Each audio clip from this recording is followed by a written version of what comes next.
Okay. So calculator, all of this stuff that we are going to go over is stuff that can be done on the calculator.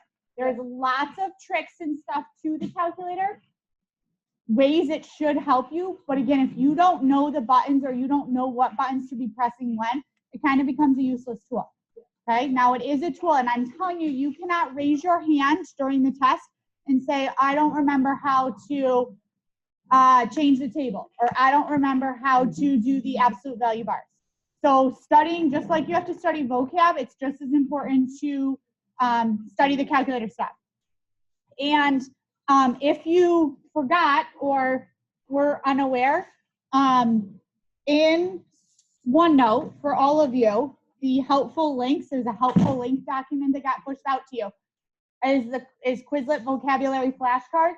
It's 90 cards. It's not just vocab. Some of the cards are the calculator buttons. Okay, so like for example, it'll flashcard and say, what buttons do you press on the calculator to get a fraction? Okay, so that's an option there. Guys, because I'm going to ask you to leave. Okay, so first thing you can do on the calculator is actually our most recent unit, statistics. Okay, I'm not going to kind of make you, actually let's try this real fast. So if you have data, okay, and we want to calculate a question that has to do with statistics, meaning mean, median, standard deviation, range, interquartile range, all those pieces, this is what you want to do. Okay, anytime you have data, this is what you do.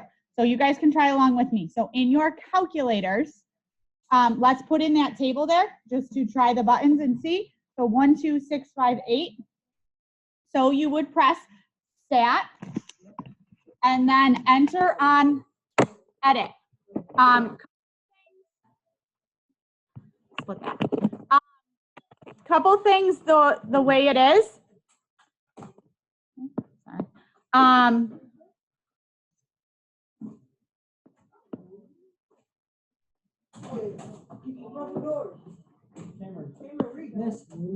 Sorry.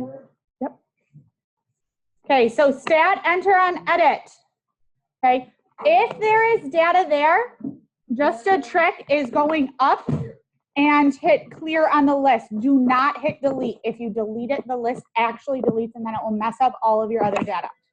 Okay, so clear. So if you put in 1, 2, 6, 5, 8, hitting enter after each one, or you could press down. Hello. Hi.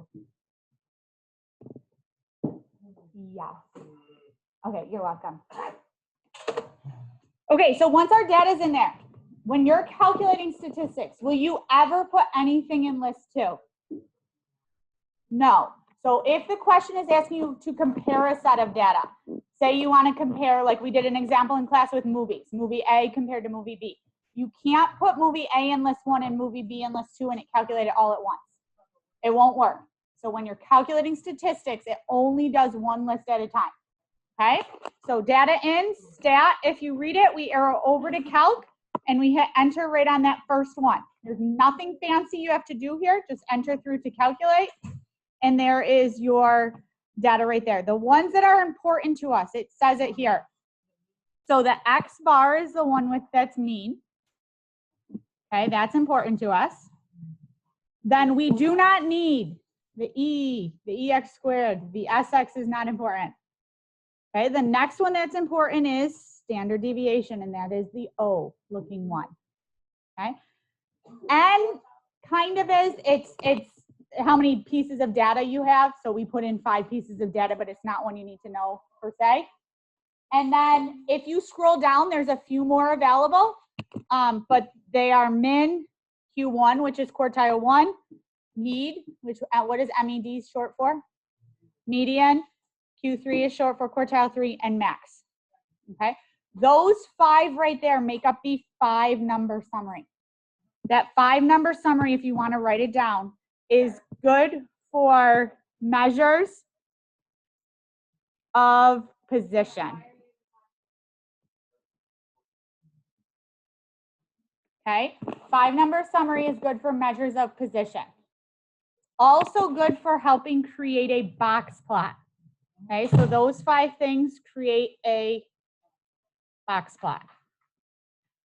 If you draw a box plot, it's like a whisker box, someplace in the middle of it will be a line, and it goes right in order. So the minimum is that first spot. Okay, the start of the box is quartile 1, the line in the middle of it is median, quartile 3, and the end is max. Okay.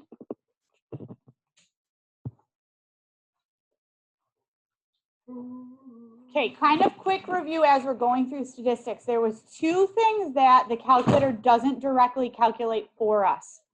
What are they? Range is one of them. Okay. So range, how do we calculate range?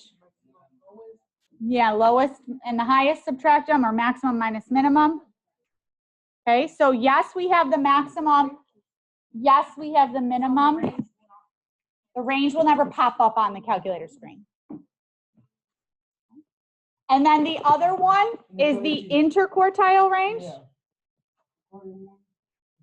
which is quartile 3 minus quartile 1. Okay. Standard deviation, range, and interquartile range. Those 3 together, what are those measures of? Are they measures of position though, spread, or center? Spread. Okay, remember standard deviation has how far we are away from the mean, and then range is how spread your data is from top to bottom, and interquartile range is how far it's spread over the quartiles. Okay. Okay, and then just to have on here, your measures of position were which ones?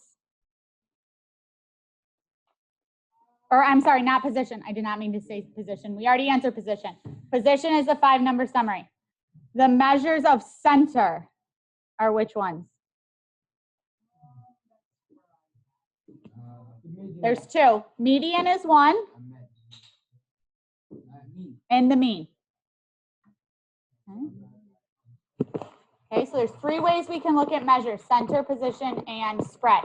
Your calculator gives you all of that data, so as long as you know how to get it on your calculator, it's then you interpreting it. And you interpret it, and this is all the stuff you need to interpret it. Okay, but again, on the test, you can't raise your hand and say, how do I put the list in, or which symbol is standard deviation? We can't tell you that. Okay, questions there? Okay, so that was statistics type stuff. Okay, next big thing that the calculator does is regression. Now we've kind of covered this a little bit in linear, if you came for linear, and exponential, but this is just a review of doing it. Okay? So first thing is your calculator, please don't pull that, is your calculator, you want the diagnostics to be on. Okay? It will not mess anything up. So actually at the beginning of the test, we will remind you guys to put the diagnostics on.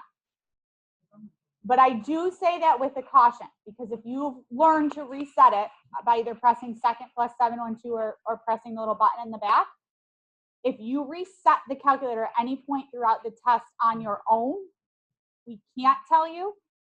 And by default, the diagnostics are off. Okay? So once we have it set at the beginning, you're fine. But again, if you reset at any point, just remember that they do go off. The purpose of turning the diagnostics on is it gives us that correlation coefficient. Which, what letter is correlation coefficient? That's the R. So if you did all that work and you're like, the calculator's not giving me R, but I know I put all my stuff in right. Again, it's because you don't have the diagnostics on. Okay?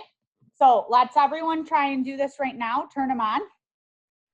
So to turn them on, you would hit mode, scroll down to where it says stat diagnostics. There's a good chance they are on, because we didn't reset them at the beginning. And then you want to be highlighted enter on. It's going to look like nothing happened, okay, but the diagnostics are on, meaning it will calculate regression now. Or I mean correlation coefficient now. Okay? All right, so there's two types of regression that we can calculate, two types of equations that the calculator will calculate for us if we're given a table. One of them is linear, the other one is exponential. Hang on. The process of doing them is the exact same. It's just what choice you pick to calculate. What's your question? We don't need it in algebra. You can get it in statistics if you take it. Okay? Yes. So if you hit mode and then just scroll down, it's the like fourth one from the bottom. Okay, so say we have a table of values, and I actually have an example over here. So the example says off to the side, and then we're going to kind of follow the steps through. Write a linear regression equation. So in the problem, it's telling us, okay, you need to write it as a linear equation. So that kind of dictates which one we want to do. So we're going to use this data right there. Okay, I want you guys to try it along with me as we read through the steps.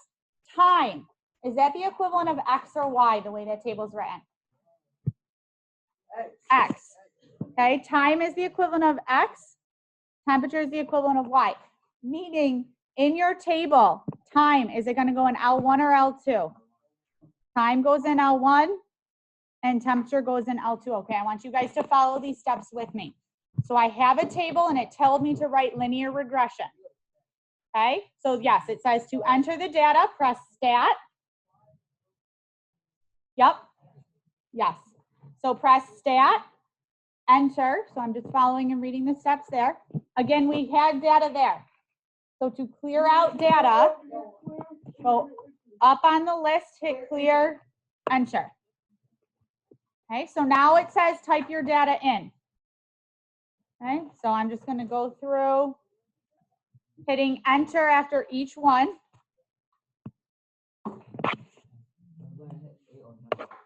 I'm going to tell you in a second. Okay, so go ahead, type that data in that's on your table, 0, 1, 2, 3, 4, 5. Yep, so again, time all goes in L1. Sean.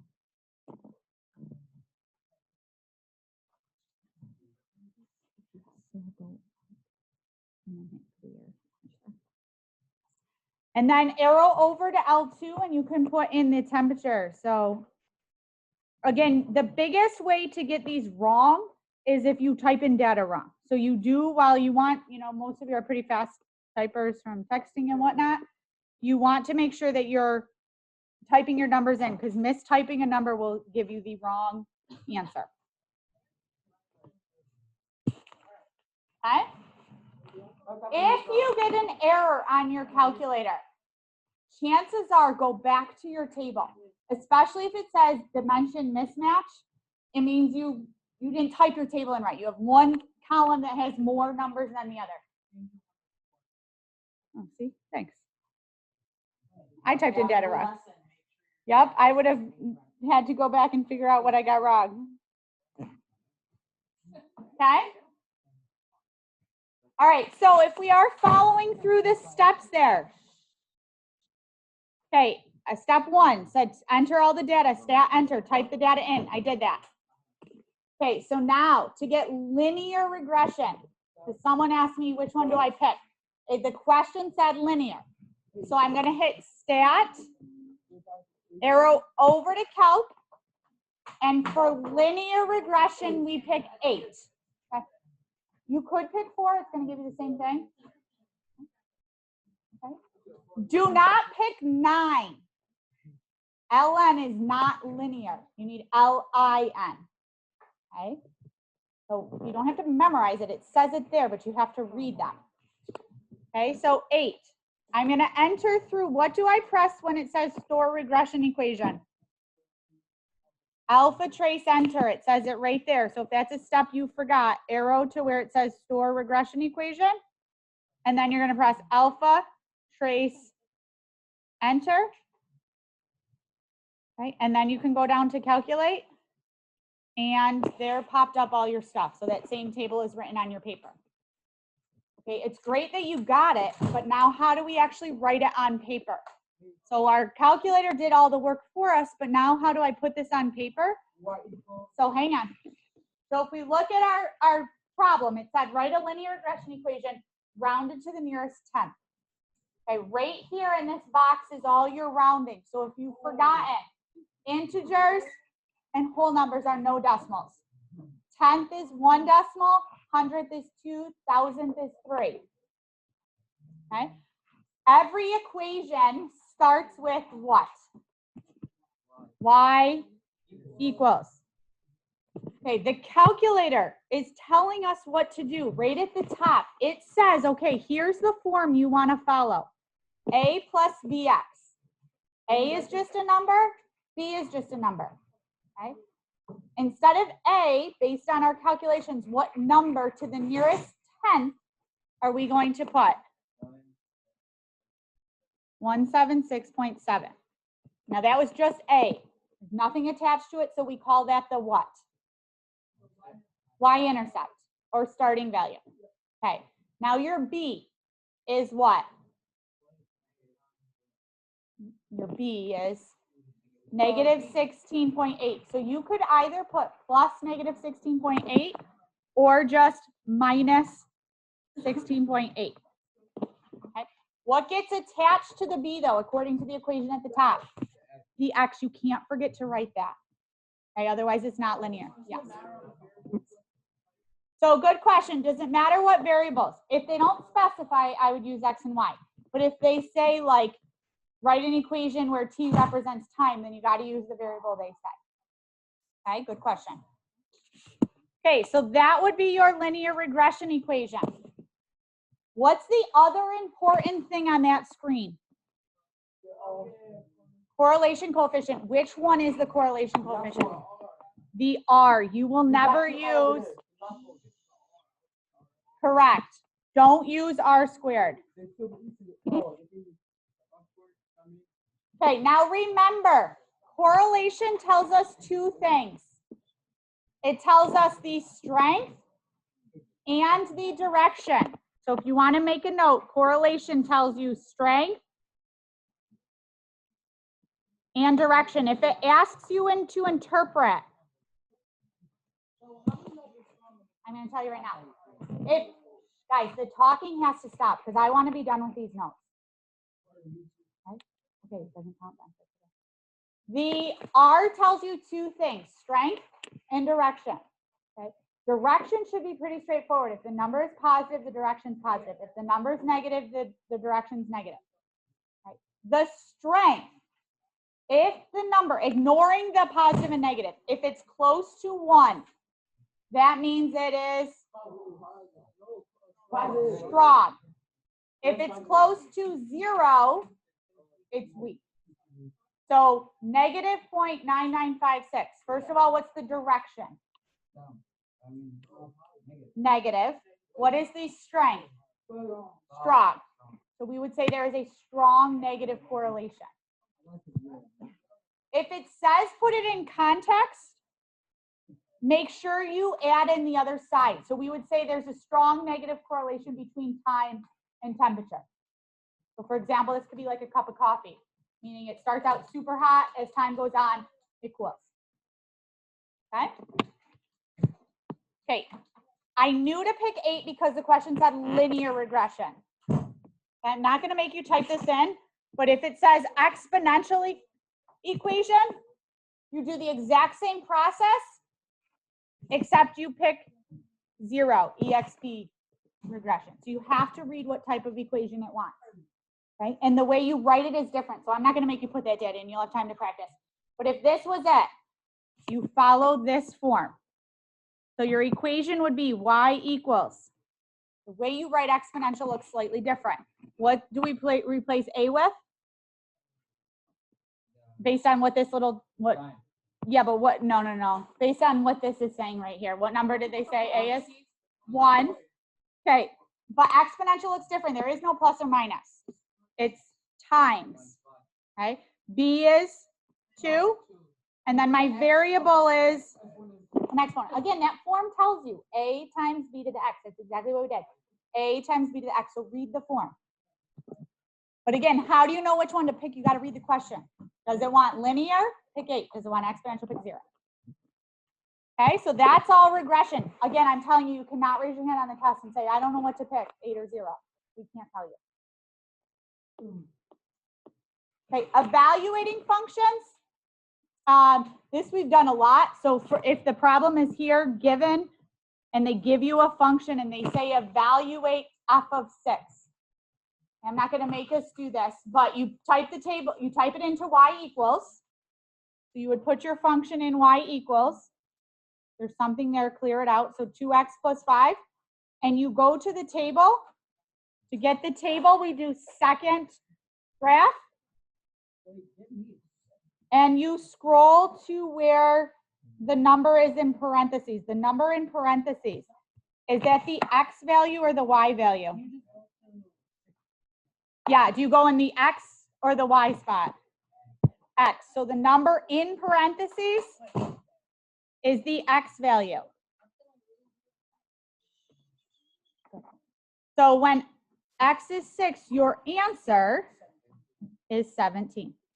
Okay.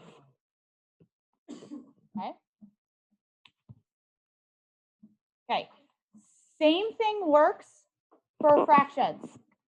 Okay. So if it said same function but evaluate 5 halves, now you will be here all day scrolling for 5 halves. You're never going to see it. So to set the calculator with whatever you want, yes, you press second window. So if I did second window, the one caution here I will tell you is if you try to do a fraction, alpha y equals enter, it's not going to pop up like we normally see it. See, it's going to give you the slash. So if you're trying to do a fraction here, you actually need to put the numerator in first. So if I did 5 and then alpha y equals, and then your 2, okay? And then you can go to the table, and it's going to jump you right there. You actually don't have to scroll. So there it is, it's 10. Okay. If you mess the calculator up, say you play with the settings like that, how do we set it back so we can see whatever the normal table again? Yeah, so how do we do it again? So to set it back to normal is the same way we got into it. Second window, but my suggested number to set it back to normal would be 0. So always set it at 0, and it will turn back to a normal table. So again, during the test, you can't say, oh, my calculator is broken, it's showing me all these decimals. Okay, well, no, you put it there to show decimals. You got to get it out. And the way you got it out is by setting it at 0. Okay? All right. Function buttons, not much to say here other than these need to be memorized. Okay, so how do you do a square root, fraction, absolute value, exponent of 2? They're good for graphing, but you need to have those buttons memorized. Okay, so again, I would say absolute value, that one I see as a forgetful one a lot. I think we're pretty good with fractions, square roots at this time. Okay, but you can't raise your hand during the test. How do I get those bars? Okay. Okay, rational, irrational. Another thing the calculator will do for us. So you need to know the definitions first. Rational numbers, positive or negative numbers that can be expressed or written as a fraction. You need to know that definition. A lot of times on the exam, there will be a part 2 question that says, part A of it is this number rational or irrational? You have to say why, or yes, what it is, but then it will say why, and your why is it is a number that can be a fraction, or it is a number that can't be expressed as a fraction.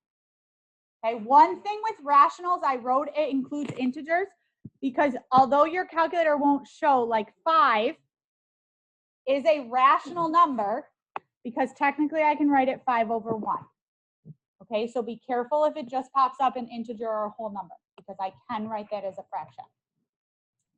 But how do we test if something will go a fraction? On the calculator, once you type your number in, if you hit math, enter, enter, if it changes to a fraction, it's rational. If it doesn't change to a fraction, it's irrational. So, is radical 4 plus radical 5 rational or irrational? So in your calculator, this is not in y equals. To get a square root, you press second x squared. So radical 4.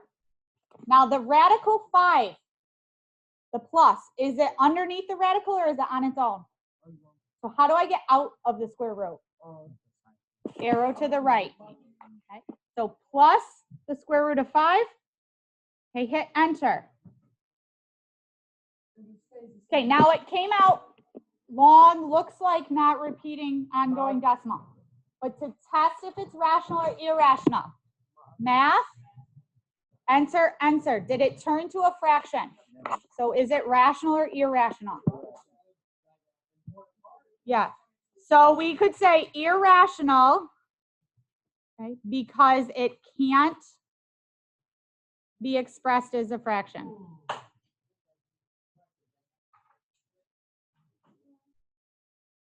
Okay, makes sense?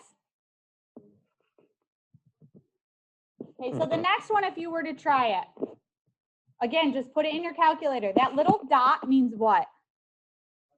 That's multiply. Okay, that's the equivalent of that, but sometimes they'll put it as a dot. That's why I did that.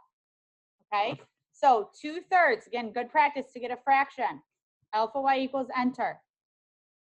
2/3 times square root of 144.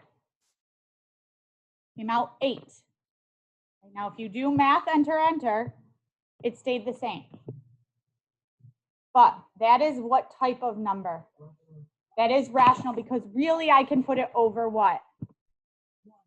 Right, so it can be written as 8/1. So we can say it's rational because it can be expressed as a fraction. What?